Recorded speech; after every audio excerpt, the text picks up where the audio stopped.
Welcome back. You tuned into IT Now Startup Show, Startup Central, and the Indian consumer space has faced skepticism on its ability to build large businesses. In fact, several concerns have been raised around challenges that are faced by young entrepreneurs in this space. So we thought, why not address some of those concerns and more of those issues with Elevation Capital, which has released recently a report on the same. Yes, my colleague Bhavya, they were in conversation with the team at Elevation Capital.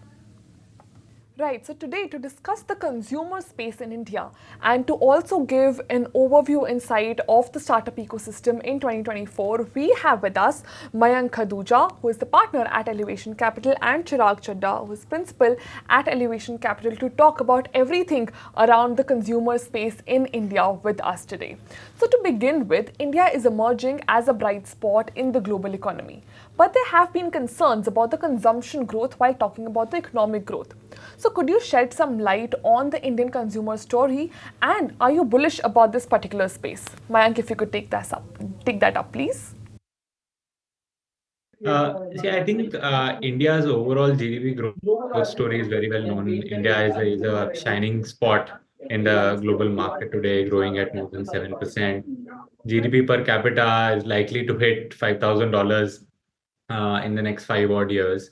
And I think from our vantage point, what we are seeing is that there is actually growth across multiple dimensions. One, overall spending is increasing by the consumers, but there is also a very clear desire to premiumize their purchases. People are willing to spend on higher quality products and services, and also now purchasing services that were earlier thought of as luxury, but now have become mainstream. So for example, travel. People are spending a lot more on travel. People are spending a lot more on air travel and not rail travel. So we feel that as an Indian consumer, as it's evolving, it is not only spending more, but spending more on premium services. Right, so on the point of premiumization of products and services in India, Chirag, do you think Indian consumers are ready for premium products and services, and can we see a shift from one size fits all narrative at this point? Absolutely. Hi, Bhavya. Thank you for having us. I would say your statement is bang on. I think the signs of premiumization have always been around us, but probably today they are more obvious than ever before. So if you look at just hotel occupancy in the country, SUV sales in the auto segment, on one hand, we are seeing OTTs do well in India. At the same time, we are seeing movie theater occupancies being at the levels that they are. So I think, premiumization is being driven by customers looking out for unique experiences, and definitely is a thing that will stay with us for a long period of time.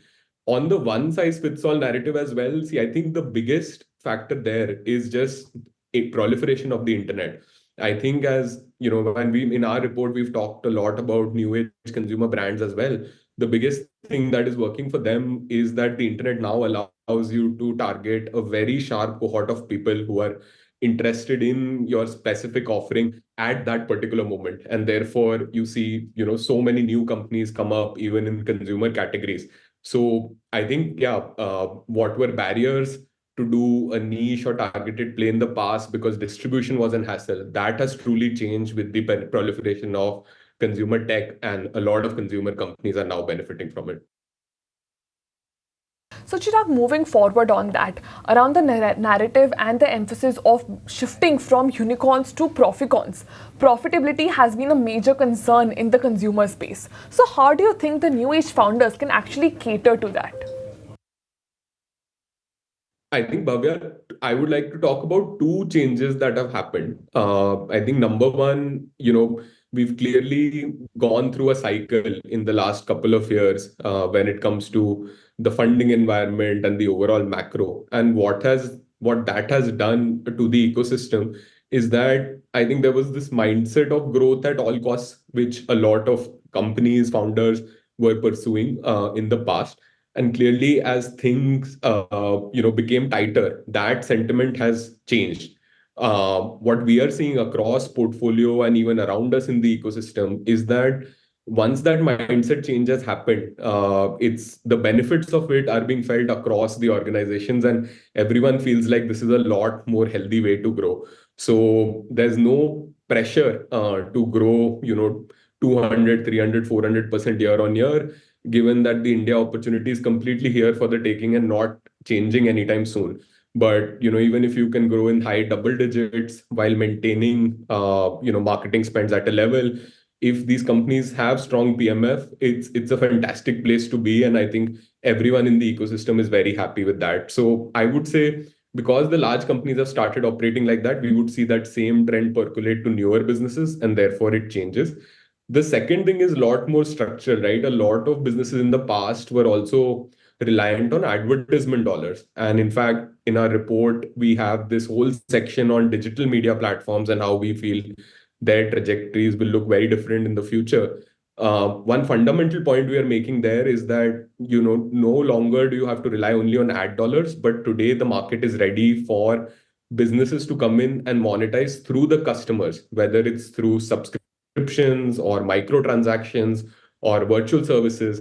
I think there are several examples in our report where we are seeing companies monetize very beautifully there.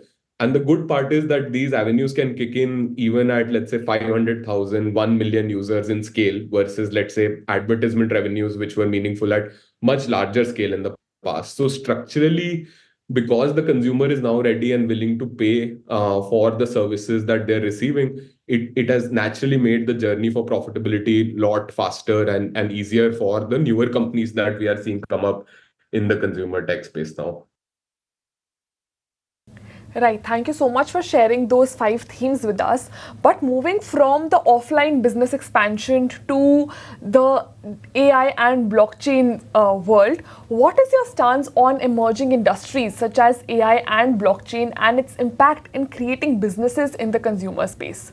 Are you looking at investing in AI currently, Mayank?